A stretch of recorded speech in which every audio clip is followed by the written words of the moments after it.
Lagos never sleeps. Not the traffic. Not the hospitals. And certainly not the emergencies. For Dr. Amaka, it had already been a brutal 14-hour shift. The emergency ward was overflowing. Doctors rushed from bed to bed. Monitors beeped endlessly. And then the doors burst open. Paramedics wheeled in a badly injured man. Nobody knew his name. Nobody knew where he came from. But one thing was clear. He was dying. The medical team sprang into action. Yet despite everything they did, his condition continued to deteriorate. As Dr. Amaka adjusted his oxygen mask, the man suddenly opened his eyes. For a brief moment, they locked onto hers. Fear. Pure fear. The kind of fear that comes from knowing your time has run out. His trembling hand reached toward her, gripping her wrist tightly. His voice was barely a whisper. "Don't trust." He coughed violently. Blood stained his lips. "The police." Amaka leaned closer. "What do you mean?" But before he could answer, the monitor emitted a long continuous tone. And just like that, he was gone. By the time Dr. Amaka finally left the hospital, it was close to midnight. Rain had begun falling over Lagos.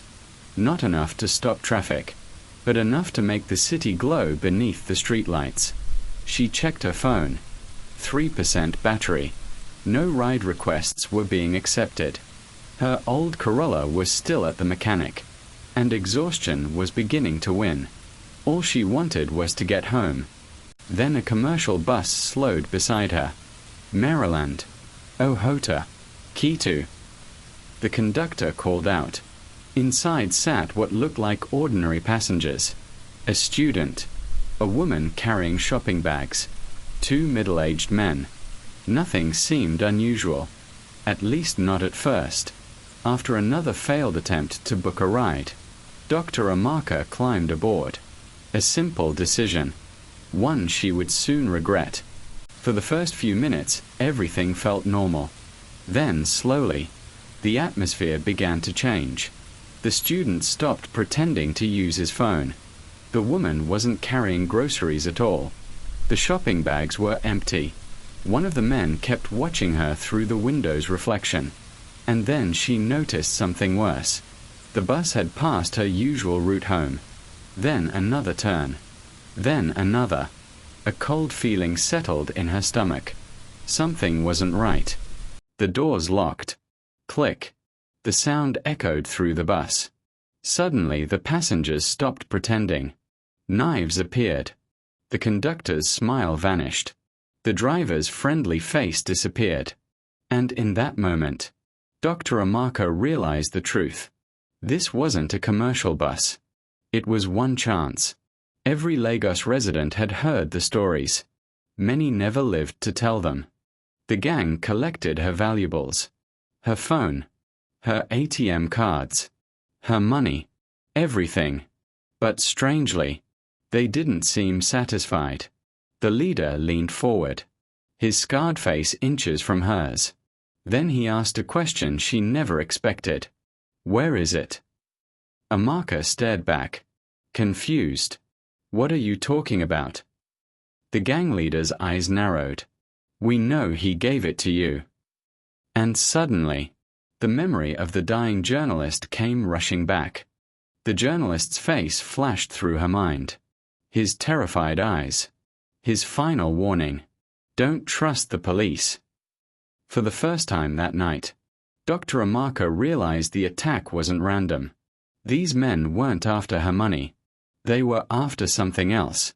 Something connected to the dead journalist. Something she didn't even know existed. The gang searched her handbag. Nothing. Then one of them noticed a small tear hidden inside the lining. He ripped it open. A tiny black memory card fell onto the floor.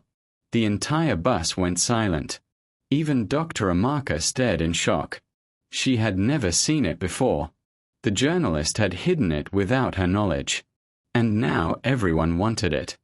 The gang leader inserted the memory card into a phone. What appeared on the screen changed everything.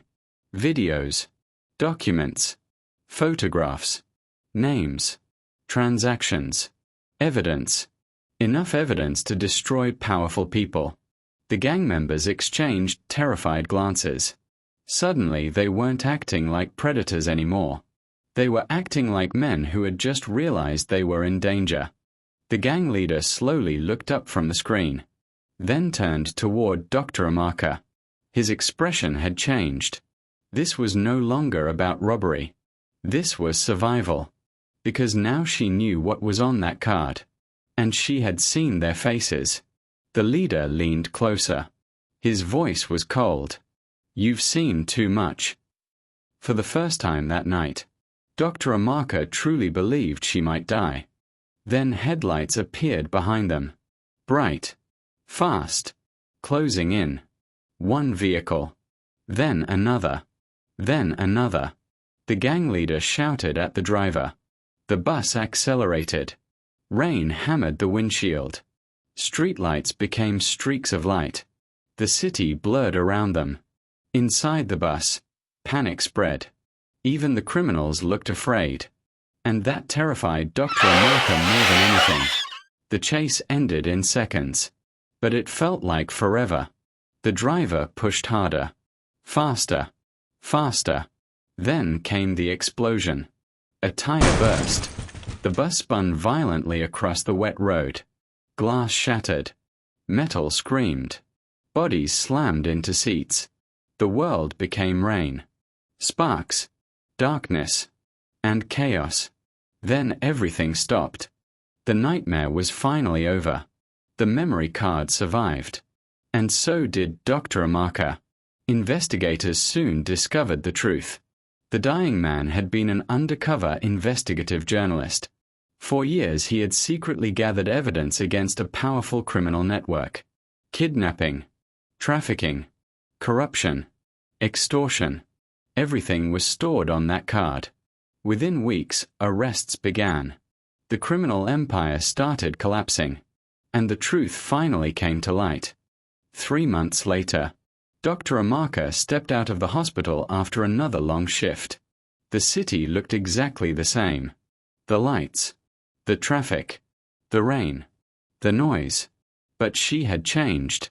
She paused beside a waiting bus. For a moment, the memories returned. The locked doors, the knives, the chase, the crash. Then she smiled. And continued walking. Because some rides take you home. And some rides change your life forever. In Lagos, every journey has a story.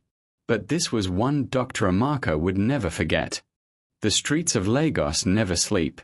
And every night, someone is writing a new story.